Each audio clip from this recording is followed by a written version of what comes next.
Days, I guess freedom camping was where you chucked a tent, in your car and you went off to somewhere isolated, Hicks Bay perhaps, and you threw your tent up, and that was what freedom camping was.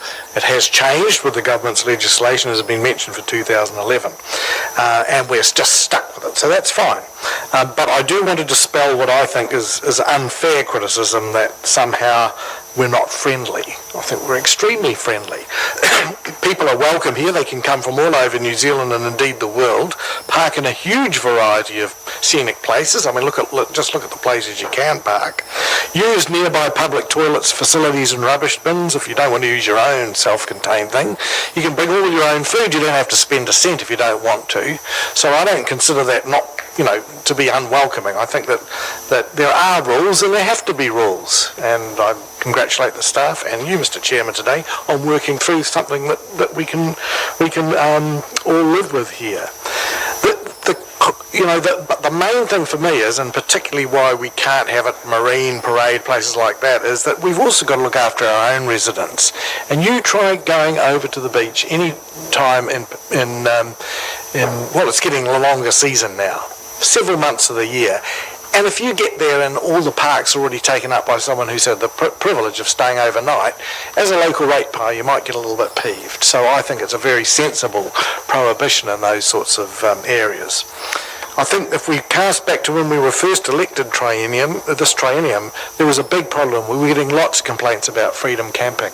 And it was at the insistence of councillors that we actually enforced the laws, and since then we've had very little problem. So what I think we're saying is you're very welcome to Freedom Camp in Tauranga. You're very welcome to Tauranga. But there are rules and you must stick to them. And if that makes us unfriendly, well, so be it. That's all I've got to say.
I have some serious concerns about the whole construct. My understanding when I look at camping, it says that, reading from this, typically participants leave developed areas to spend time outdoors in more natural ones in pursuit of activities providing them enjoyment. Tauranga, in many ways, is no longer an undeveloped area. It's a developed area. It's the place you leave to go freedom camping. And the idea that one can rock up in a 3.5 ton vehicle and park it on, sort of the best viewing sites in the world, make no contribution to rates by Kiwis, make no real contribution. Let's be honest about it. The idea that these people with some of these self-contained vehicles can't afford to pay for some of the facilities generously subsidised by Tauranga's ratepayers, and by that I'm talking about the campground in Papamoa, because I believe we effectively subsidise that.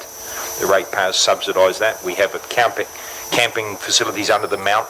The idea that these people with self-contained or non-self-contained vehicles can't afford to pay those camping fees, I find it canard. I don't buy it, I don't believe it, I don't accept it. It's not reasonable. These people are taking advantage to a certain extent, in my view. Every person that chooses to move their hotel room that they own and park it on Marine Parade is one less customer for those people that have built a hotel in Marine Parade and do pay rates every day, in addition to, I imagine, the rates on the house that they actually live in. Right? We just need to be a bit careful here. I think people are being disingenuous when they believe that somehow these self-contained people make an enormous contribution and are all ratepayers. I think some of them are, but I think some of them need to consider, broader than themselves. And if you've got a really well-defined self-contained vehicle, as I say, go up the coast or down the coast, you can actually properly, effectively freedom camp. You don't need to be with all those facilities in your self-contained vehicle close to a supermarket or close to public toilet facilities or close to a shower, because you've got all that on board. If you're self-contained, go and explore the country. Actually leave town and go and see the country, to paraphrase a very old ad. Yeah, please. Leave town.